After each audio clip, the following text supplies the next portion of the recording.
Hello and welcome to the next Farming Simulator podcast. Today we have a very, very special topic. And of course, I have two very, very special guests. First of all, with me is Chucky. Hello.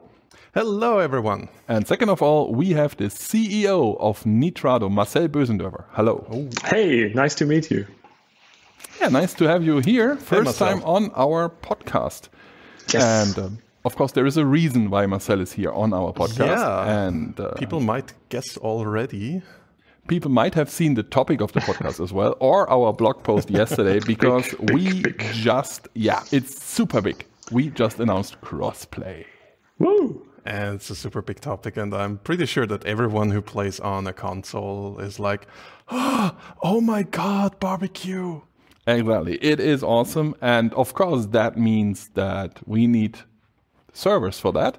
And that is the reason why we invited Nitrado to talk a little bit about what Nitrado does, how the server technology works, and of course, how it can help you out there to make the best use of Crossplay once it hits with Farming Simulator 22 on November 22nd. Ooh. So, Mr. Marcel, this is your time to tell everyone about Nitrado. What is Nitrado? Where is Nitrado? And why is Nitrado? Oh my God. I don't want this to be a monologue, so please interrupt me if you have any question or something. So yeah, first of all, I'm Marcel. Thanks for having me here. It's really an honor being on that podcast. We've been supporting Farming Simulator since a long time. It was, I think, Farming Sim 13 when we supported the crowdfunding campaign for the development of the dedicated servers. And oh man, that is a long time ago. Super long, yeah. Since then, we are partners, and I would say even good friends. You remember the time at PAX and so on.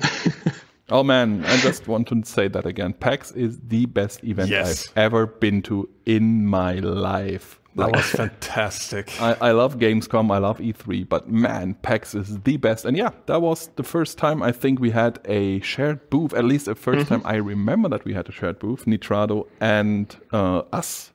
Yeah, that was a fun time, definitely. And oh man, that was a good time. I think it shows how friendly we are.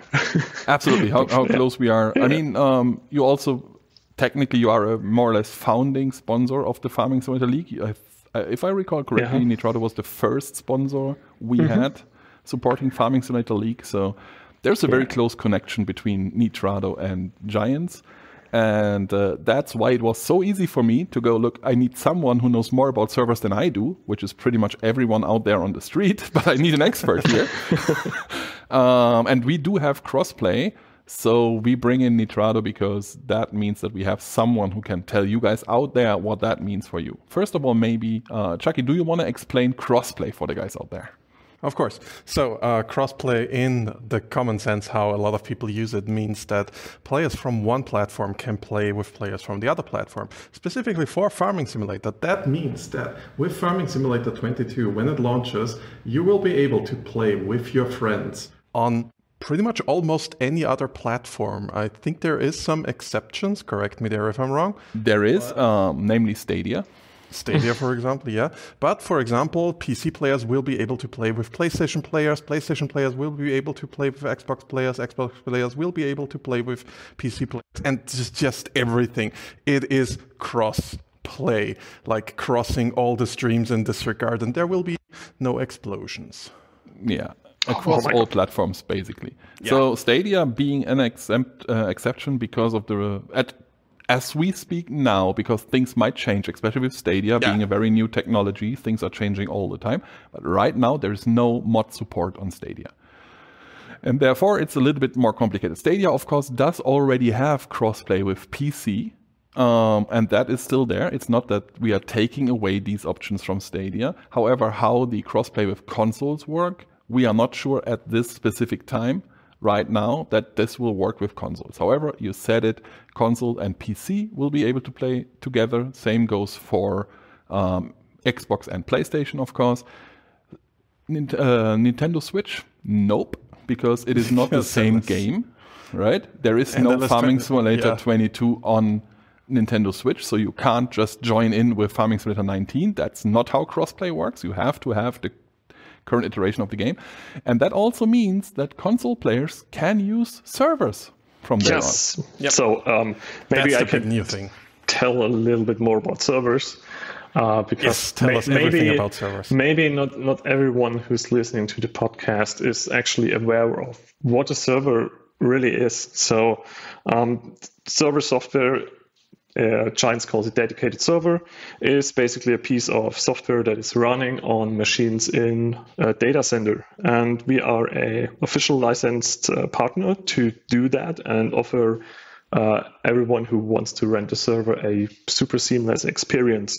And we have data centers around the globe, 10 at the moment, from the Americas to Europe to the Asia Pacific region, to cover almost the whole globe.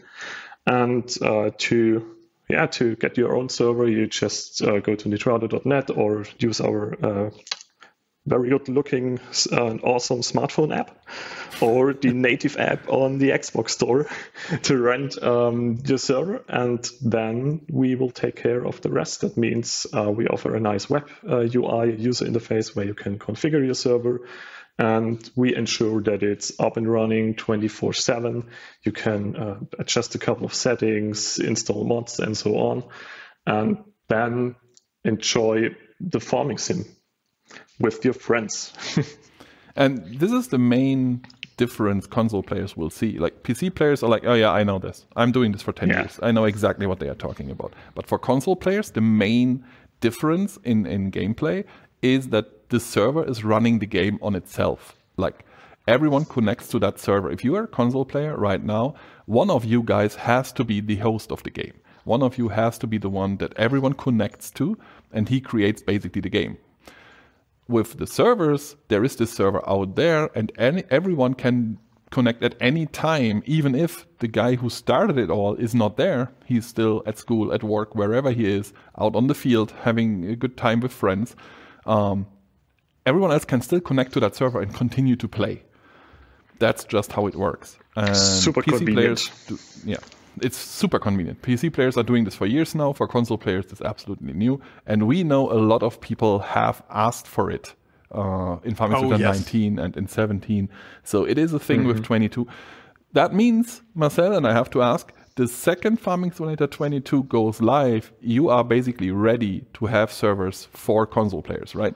Yeah, that's correct. So actually, we will be accepting pre-orders starting on Monday, the September the 20th. So you can already sign up so that you have your server ready on launch day. Oops, I didn't know that. Yeah, that's brand new information. Actually, I just got that date today. So exclusive new info. Yeah. But then again, I already have a Nitrado server. I don't need to sign up for it. I just need to switch to Farming Simulator 22 from, you guessed it, Farming Simulator 19, because I'm a PC player. Yeah. Maybe worth to mention, for the PC players, we do offer a feature called game switching, where you can just change the game. So if you already own a Farming Sim 19 server, and you can use that now, and then when 22 is out, you can just change the game. That means the game server is changing the version to Farming Sim 22.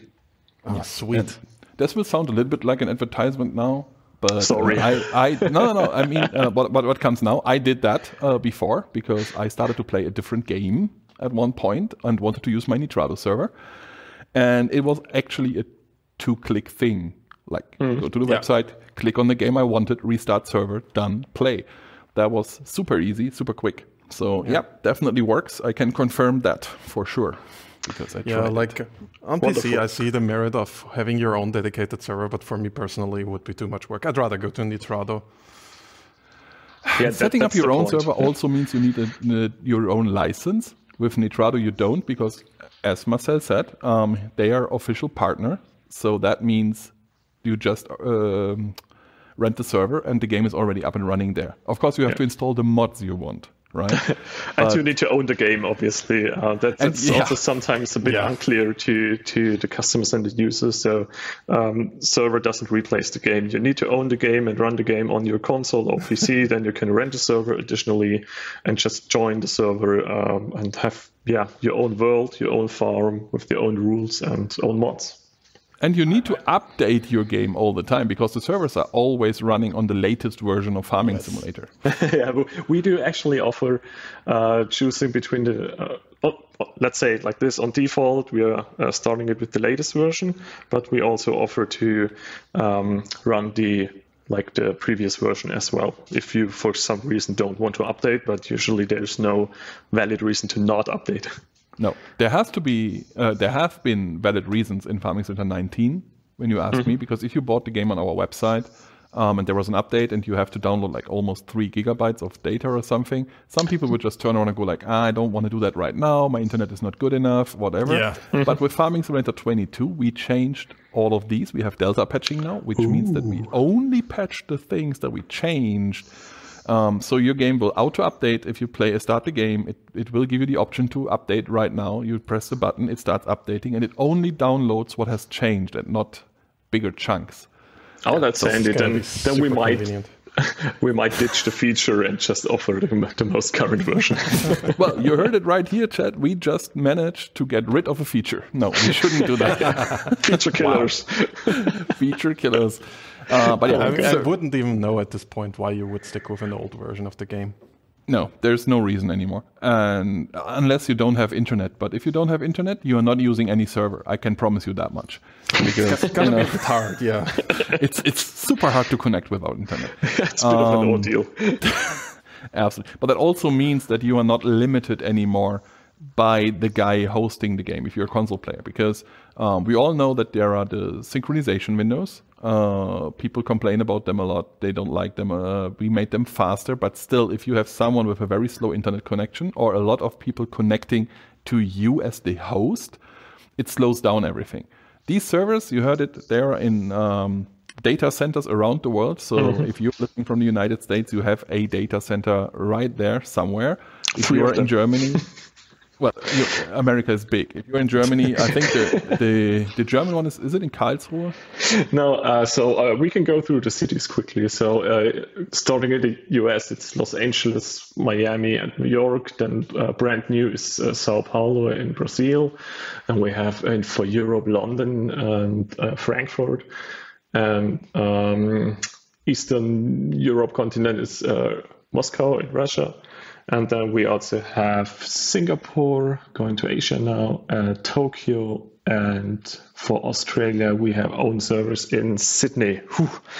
And we have to mention those machines they are fully owned by us. So we buy the hardware, we customize the hardware so that it all is optimized for acting as game servers using latest technologies. We have close partnership with Intel. They are supplying us with cutting-edge hardware, server CPUs. And you also just mentioned network is a thing. So we have internet ports in the data centers to the most important ISPs. For example, the German ones, they know the Deutsche Telekom. And we have a direct connection with them. Or, for example, for the Australian gamers, we have a direct connection to Telstra, which is similar to the Deutsche Telekom. So that ensures a smooth gameplay all the time. And can totally see a lot of people out there going, damn, Nitrado is bigger than I thought it is. Because that happened to me when back to PAX. We had this nice artwork on the back of our wall where we had all the Nitrado data centers that were up back then. I think back then it was like 8 or something. I think, yeah. And they were all over the map. And I was like, damn, I didn't know they are everywhere. Turns out Nitrado is a big company. And I just had no idea because I was sitting with the CEO in a pub, basically, having Mexican food, drinking beers, having a good time. And I was like, man, this can't be a huge company because this is the CEO. Why would he drink beer with a community manager? Turns just out Marcel is a cool dude. That's why we invited him. Thank you so much. It's that easy. It's not even. I'm not even making this up. That's exactly how it happened. It was kind of confusing. A lot of important people and a tiny community manager. Well, not tiny. No, I can assure you're not tiny. That is true. You're one of the tallest people I know. Yeah, no, it was a lot of fun. But yeah, coming back to this, that basically means for everyone out there that you are able to get these servers now. And as we said, crossplay, play with your friends, whatever system they are on, as long as they own Farming Simulator 22. However, there are some limitations that we need to talk about, and that are the mods. Dreadful. But why? Yeah, but it is not as bad as you would think it is. Yeah. So, of course, unless you're for example, right now, and I have to say that, even if it sounds sad, if you're a Stadia player, you get the short end of the stick because no mod support right now. And as it stands, we don't have mod support for Farming Simulator 22, but that doesn't mean there is none once it starts, right? This is still up in discussion. We don't know. For everyone else, we do have mods, and people who play our game for a while know that we have mods that include scripts and mods that don't include scripts. And if mod includes scripts, they can't run on console. That means if you're a PC player and you want to use a mod with scripts, you can't cross-play with someone on PlayStation 4 or 5 or on Xbox, because these consoles can't use them. You need to use mods that work on both platforms. Good news is that in our mod hub, you will be able to identify what mod works with crossplay and what doesn't. So you can just check out a mod and it will tell you, yes, that one is crossplay compatible. And if that's true, great. Run it, have fun.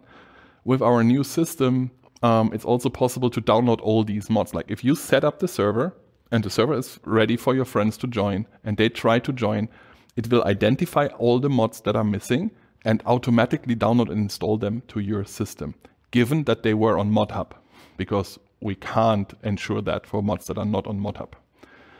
And again, they have to fit, like, you can't just put mod scripts on the server and go like, oh, if the console connects now, it will get the script mods. Nope. Yeah, that's not going to work. Nope. It has to be in the Mod Hub. So make sure that you check out the Mod Hub and make sure that every mod you use is crossplay compatible, or every one of your friends is playing on the same system as you. If all of you play PS4 and you only use PS4 mods, all good. If all of you play on PC and you only use PC mods, all good. If you have one on PS4 or PS5 and one on PC and you use a mod with scripts, you won't be able to connect. The server is not helping with that. Because that's what it is. So it sounds more complicated than it is, I think. So people will probably understand really quickly. And it's super easy. It just has a flag mentioning it's crossplay compatible. You see it. Let's say you see a tractor. You're like, is that one crossplay compatible? It says yes or no. It says yes. Good. Basically, you press a button. Boom, it's there. Console can use it. Awesome. Wonderful. The usage is easy. Simple. Everything super simple so that our players can enjoy it very quickly and don't have to, learn programming for like 10 hours. It is super easy. And if you guys have ever used a Nitrado server or mods in our mod hub, and I'm quite sure 90% of you have at least, then you know it's not that hard. It's super easy. That's great. Yeah. Anything else we would like to cover? Otherwise, I think we mentioned everything. We have the big news: servers for everyone, crossplay for everyone, and that means more fun for everyone, I hope. I'm most certainly sure we will have more fun. I think the only thing that came into my head was mentioning that when nobody is on the dedicated server, the gameplay pauses. Yeah, right? The gameplay pauses. Yeah. So that means that if everyone disconnects, the game will not, you will not come back to the server after a day of work and be like, oh God, all my crops are withered. Oh no. Especially with seasons now. Oh, all of a sudden we are in July, but I left in December. That would just be hurtful.